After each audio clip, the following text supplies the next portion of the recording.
In primetime news this evening, the nation's nurses are restive.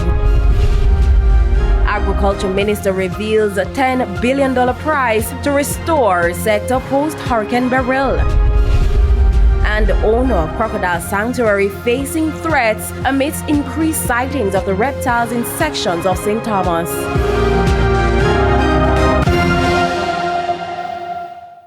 Good evening and welcome to Primetime News on air and online at onespotmedia.com. I'm Archibald Gordon. And I'm Janella Prestius. A special good evening also to our viewers on TVJ International in the Cayman Islands. Now with a preview of what's to come in business news, here's Andrea Chisholm. Janella, the data for the first 3 months of the year have been tabulated, so we'll have all the details on Jamaica's trade deficit. That's a gap between imports and exports. Plus, what's happening with Edufocal? Those and more in the business day. And I can genuinely say I am biased and I am happy that sports has to be about track and field. Jermaine Brown is here with a big show.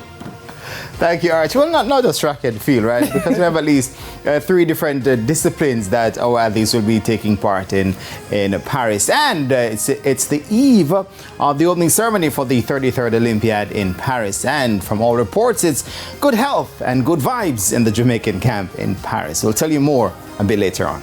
That opening ceremony is going to be very interesting. It's going to be a floating parade, I think.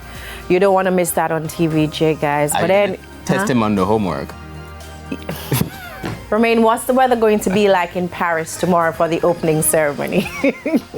Thanks, Janelle. No, meteorologists are projecting some rainfall across the area for tomorrow, but locally, we are expecting generally stable conditions as we move into the weekend and Saturday.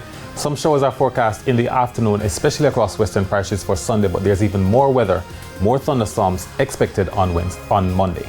Did he pass? I think he forecasted that we're going to ask that question. Yeah. That's really good. There's also sports commentary, E-Prime, and the weather report in detail later on in this newscast. But before the break, the feedback question. And this evening we're asking, would you support a ban on the use of noise instruments like vuvuzelas at sporting events? Give reasons for your answer. You can share your comments online, facebook.com/televisionjamaica, and you can post on X at TVJ News Center. What would the stadium be like? Anyway, stay with us. Primetime News returns after this break.